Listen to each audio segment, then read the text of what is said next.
আসসালামু আলাইকুম। আমি আপনাদেরকে ২টা ভিডিও দেখাবো এবং কিছু কথা বলবো। সবাইকে শুনবার অনুরোধ রইল। এই ভিডিওটা একটু দেখেন।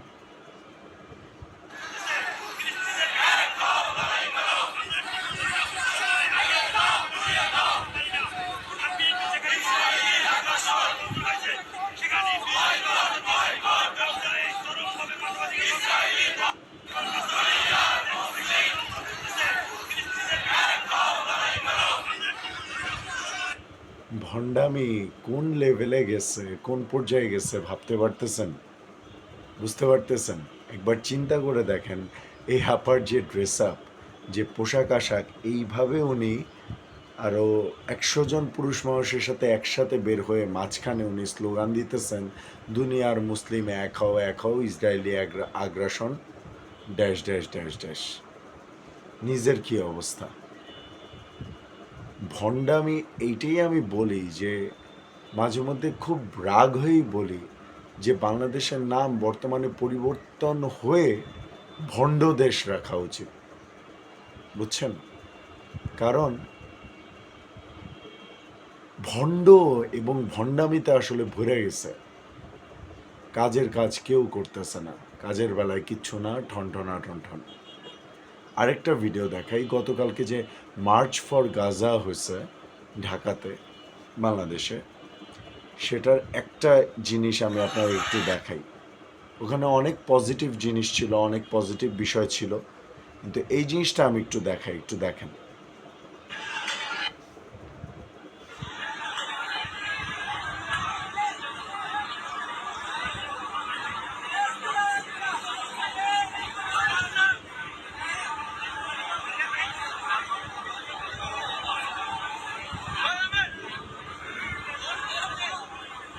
দেখছেন?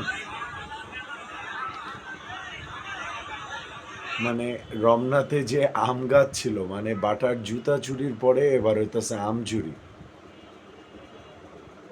তো এরা বলে হচ্ছে ইসরায়েলের বিরুদ্ধে যুদ্ধ করবে।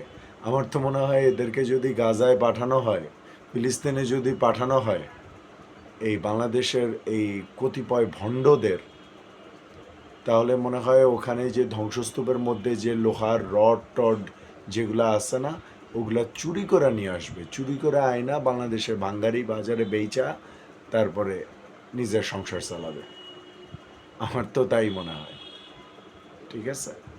এইদিকে আরেকটা বিষয় দেখেন, আজকে যে নিউজটা দেখলাম, মানে সার্বিকভাবে কয়েকটা বিষয় নিয়েই কথা বলতেছি। এই যে এই রিপোর্টটা দেখলাম, এটা সময়ের নিউজ। দেখা যাচ্ছে এখানে উল্টা দেখা যাচ্ছে, হয়তো আমি পড়ে শোনাচ্ছি। বোমার আঘাতে জ্বলছে গাজা, সৌদিতে হচ্ছে ডিজে পার্টি। মক্কা মদিনা ছাড়া, মক্কাকে আমি অনেক সম্মান করি, মক্কায় পবিত্র কাবা শরীফ অবস্থিত, মদিনায় আমার নবীজির রওজা। মক্কা মদিনা ছাড়া এই সৌদি, মানে কি বলবো, সৌদি যাদের বাপ লাগে তাদের জন্য এই নিউজটা। সৌদিতে ডিজে পার্টি হইতেছে। ঠিক আছে? আমাদের অবস্থান তো অনেক পরে, আমাদের কথা তো অনেক পরে। ফিলিস্তিনের আশেপাশে ২২টা স্ট্রং ইসলামিক রাষ্ট্র আছে। সৌদি আরবের কথা তো প্রথমেই চলে আসে। এই যে সালমান কি করতেছে, ওর মতন ড্যাশ ড্যাশ ড্যাশের বাচ্চা আর আছে? তারপরে দেখেন বাংলাদেশের প্রেক্ষাপটে আরেকটা কথা বলি, যে মাগুরার শিশুটার কথা মনে আছে না, আসিয়া? এই আসিয়ার ৭ দিনের বিচার শুরুর কথা, যেই জায়গায় এত মানুষে এত ধরনের কথাবার্তা বললো, এত বড় বড় কথা, নাম উল্লেখ করতে চাই না, ১ মাসেও প্রস্তুত হয় নাই তদন্ত প্রতিবেদন আসিয়ার। ১ মাসেও প্রস্তুত হয় নাই। এটা হচ্ছে যমুনা টিভির কিছুক্ষণ আগের নিউজ। এখন আপনারা কি বলবেন বলেন? এখন এটা বলবেন না যে বাংলাদেশ হইতেছে এমন দেশ হয়ে গেছে বর্তমানে, যেখানে মানুষ টয়লেটে গিয়া ততবার টিস্যুও পরিবর্তন করে না, টিস্যুও চেঞ্জ করে না, যতবার এই জায়গায় ইস্যু পরিবর্তন হয়। এই আসিয়া নিয়ে মাতামাতি হয়েছে, বিচার চাই বিচার চাই, এখন এই অবস্থা, এখন কেউ কোনো কথা কয় না। তারপরে চলে আসলো ওই কিরে মধু মধু, ওরে নিয়ে কিছুদিন মাতামাতি করছে, পরে দেওয়া শেষ। এখন গাজা ফিলিস্তিন নিয়ে কিছুদিন মাতামাতি করবে, ইয়া করবে, শেষ।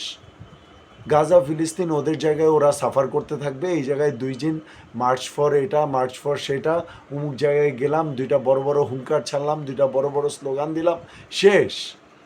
আবার 2 দিন পরে আইসা আরেক টপিক নিয়ে এই সবাই নাচানাচি শুরু করবে। ফেসবুক রিচ বাড়ানো, ফেসবুকের পেজের মনিটাইজেশন বাড়ানো, প্রোফাইল পিকচার পরিবর্তন, এই তো কাজের কাজ কোথায় হচ্ছে, কোথায় হচ্ছে? এই জন্য আমি বলি যে কাজের কাজ যারা করে তারা এত কথা বলে না, তারা কাজটা করে সুন্দরভাবে এবং তাদের মনের নিয়ত অনেক পরিষ্কার। তাদের মনের নিয়ত একমাত্র আল্লাহকে খুশি করা, এই দুনিয়ার জন্য, এই পৃথিবীর জন্য ভালো কিছু করা। তারা এত কথা বলে না, এত হুঙ্কার ছাড়ে না, এত মিটিং মিছিলে পার্টিসিপেট করার তাদের টাইম নেই। বাংলাদেশ থেকেই আমি দেখছিলাম যে একজন ডক্টর মনে হয় অলরেডি 2-1 মাসের মতন ফিলিস্তিনে অবস্থান করতেছে, তাদেরকে চিকিৎসা সেবা দিতেছে। পাগলা মসজিদে ঘটনা শুনেন, পাগলা মসজিদে 6 কোটি টাকার মতন হয়েছে, কালেকশন হয়েছে। আমার কথা হচ্ছে এই পাগলা মসজিদে এত টাকা দেওয়ার কারণটা কি? এটা কি মানতের কোনো বিষয়? তাহলে কি এটা কি বেদাত না? যে বিশেষ মসজিদকে এই ধরনের এত টাকা পয়সা আচ্ছা দেওয়া হয়েছে, এখান থেকে কয় টাকা ফিলিস্তিনে যাবে? হ্যাঁ, কালকে যত টাকার ফিলিস্তিনি পতাকা কিনা হয়েছে এবং যেইভাবে যতটুকু খরচ যা কিছু করা হয়েছে, ওখানে কয় টাকা ওদের স্বাস্থ্য খাতে, ওদের চিকিৎসা খাতে, ওদের আরও বিভিন্ন সামরিক শক্তি বর্ধনের জন্য যা দরকার, কয় টাকা গেছে, কয়টা খাদ্য গেছে, এগুলো আমার মাথার মধ্যে ঘুরে। এই জন্য এই ধরনের এই তামজাম, এই ধরনের হুঙ্কার ফুঙ্কার, এগুলো আমার মনের মধ্যে লাগে না। কারণ আমি ওভাবে চিন্তা করি যে ওদের পেটে কি যাইতেছে, ওরা কি পাইতেছে অ্যাকচুয়ালি। এই জায়গায় 1000 কিলোমিটার দূরে বৈশা আমার দেশের মধ্যে আমি এই সেই হ্যান ত্যান এগুলো করে বেড়াইলাম, আর ওরা ওই জায়গায় কাঁদতেছে, গর্ভবতী মা রাস্তার মধ্যে চিৎকার বাড়তেছে, শিশুর পা হাত উড়ে যাইতেছে, খাবার পাইতেছে না। আর এই জায়গায় এই মজমা, কাজের কাজ কিছুই না, এটা আমার দেখতে ভালো লাগে না, সরি। আমার কথা হচ্ছে আমরা করি, এমন কাজ করি যেটা আসলেই ওদের কাজে লাগবে। আমরা ওদেরকে অর্থ সাহায্য পাঠাই, খাদ্য সাহায্য পাঠাই, আপাতত এটাই হচ্ছে কথা। আর ভণ্ডদের থেকে দূরে থাকি, ভণ্ডামি থেকে দূরে থাকি, ঠিক আছে? নিজেরা পরিষ্কার মন নিয়ে চলার চেষ্টা করি এবং মানুষের কথায় কান না দিই। মানুষের মুখ আছে, জবান আছে, মানুষ নানান রকমের নানান কথাবার্তা বলবেই। শেষ পর্যন্ত সেটাই করতে হবে যেটা বিবেক বলতেছে যে হ্যাঁ তুমি এটা করো, এটা তোমার জন্য ভালো হবে, তোমার দেশের জন্য ভালো হবে, তোমার আল্লাহ খুশি হবে। মানুষের কথায় কান দেওয়া লাভ নাই, এটাই হচ্ছে কথা। আল্লাহ হাফিজ, সবাই দোয়া করবেন।